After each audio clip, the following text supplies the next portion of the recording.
జీరామ్జీ వస్తూ ఉంది. 40% మనం కాంట్రిబ్యూట్ చేయాలి. అయినా పర్వాలేదు, ఏమాత్రం బడ్జెట్ తగ్గకుండా నిధులు కేటాయించే విధంగా ముందుకు పోతున్నాం. రాబోయే రోజుల్లో పల్లెల వాతావరణం బ్రహ్మాండంగా తయారవుతుందనేకి ఇది ఒక ఉదాహరణ మాత్రం.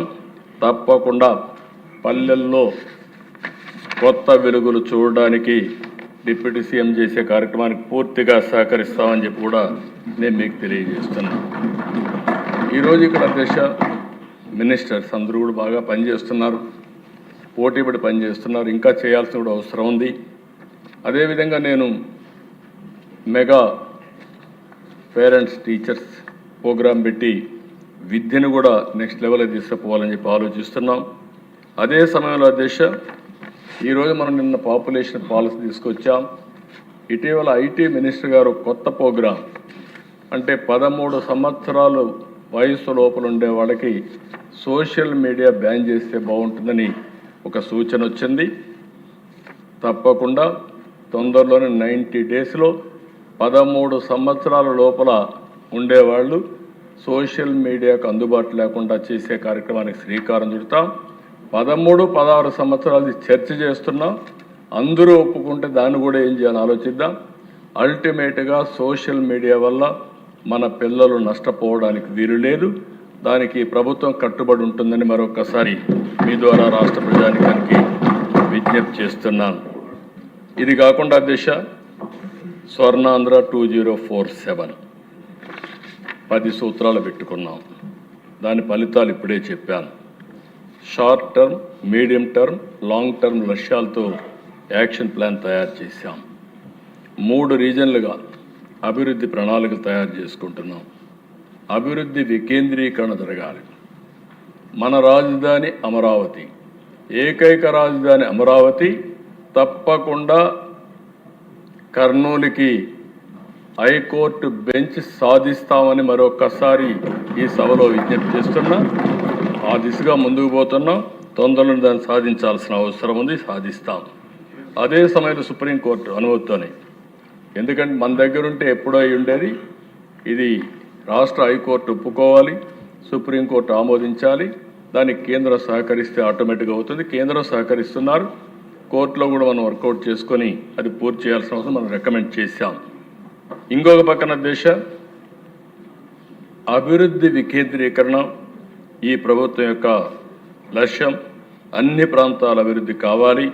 అందుకే ఈ అన్ని ప్రాంతాలను అభివృద్ధి చేస్తామని చెప్పి కూడా నేను మీకు తెలియజేసుకుంటున్నాను. ప్రతి ఒక్కరికి ఇల్లు, త్రాగునీరు, డ్రైనేజ్ వ్యవస్థ, టాయిలెట్, వంట గ్యాస్, ఇంటర్నెట్, సోలార్ ఇవన్నీ కూడా ఇస్తాం. ప్రతి ఒక్క ఇంట్లో ఒక ఆంటర్‌ప్రెన్యూర్ తయారు చేయాలని ఆలోచిస్తున్నాం. నేను మహిళలందరికీ విజ్ఞప్తి చేస్తున్నా. ఎల్లుండి మనం 8వ తారీఖున అంతర్జాతీయ మహిళా దినోత్సవం జరుపుకుంటున్నాం. ఈ సందర్భంగా పోయిన సంవత్సరం మనం 1 లక్ష పారిశ్రామికవేత్తలుగా తయారు చేస్తున్నాం. ఈరోజు 1 లక్ష పారిశ్రామికవేత్తల్ని మహిళా సంఘాలు, మెప్మా సంఘాలు తయారు చేశాం. రాబోయే ఇంటర్నేషనల్ మహిళా దినోత్సవంలో 5 లక్షల మంది ఎంఎస్ఎంఈలుగా పారిశ్రామికవేత్తలుగా తయారు చేసి సంకల్పం పెట్టుకుంటున్నాం. అది కూడా సాధిస్తామని చెప్పి నేను మీకు తెలియజేస్తున్నా. ఇంకో పక్కన ఈ ఉగాది కంటే ముందు 3 లక్షల గృహప్రవేశాలు చేస్తాం. దానికి కూడా శ్రీకారం చుట్టాం. ప్రతి ఒక్కరికి ఇల్లు కూడా మన బాధ్యత. దానికి శ్రీకారం చుట్టాం. అది కూడా పూర్తి చేస్తాం. అల్టిమేట్గా దేశ నేను కొన్ని విషయాలు ఇక్కడుండే మనందరికి కూడా చెప్పాల్సిన అవసరం ఉంది. మనం 2047 ఈ విజన్లో వెల్తీ, హెల్తీ, హ్యాపీ సొసైటీ, దీనికోసం మనం ముందుకు పోతున్నాం. ఒక మంచి సమాజ రూపకల్పన కోసం ముందుకు పోతున్నాం. అందరూ ఆరోగ్యం బాగుండాలని, నాణ్యమైనటువంటి జీవనాన్ని అందించాలని, అభివృద్ధి కేవలం సంపదే కాదు, అదే సమయంలో యువతకు విలువలు కూడా నేర్పించాలని, కుటుంబ విలువలు, మన సంస్కృతి సాంప్రదాయాలు మనం నేర్పించాలని నిన్ను కూడా మనం చర్చించుకున్నాం. అయితే ఈరోజు సంజీవని తీసుకొస్తున్నాం. యోగా మీరు ఒకసారి చూస్తే అధ్యక్ష 6 గంటలకు ఎవరు యోగా చేస్తారంటే, కాదు ప్రధానమంత్రి గారు వస్తామంటే చేస్తామని ఆఫర్ చేసి విశాఖపట్నంలో అధ్యక్ష నేను కూడా ఊహించలేదు.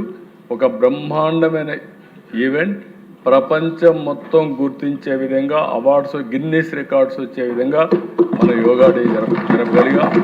నేను ఒకటే చెప్తున్నా, టెక్నాలజీ ఎంతున్నా లేకపోతే నాలెడ్జ్ ఎంతున్నా, లేటెస్ట్ ఫార్మాస్యూటికల్స్ మనం వాడినా, అల్టిమేట్గా మన ఆరోగ్యాన్ని కాపాడుకోవాలంటే మన వారసత్వ సంపద యోగా, దీన్ని కూడా మనం అనుసంధానం చేసుకోవాల్సిన అవసరం ఉంది. హెల్త్లో యోగా, నేచురోపతి, అదే మరి మెడిటేషన్, ఇవన్నీ కూడా అనుసంధానం చేసి ప్రివెంటివ్,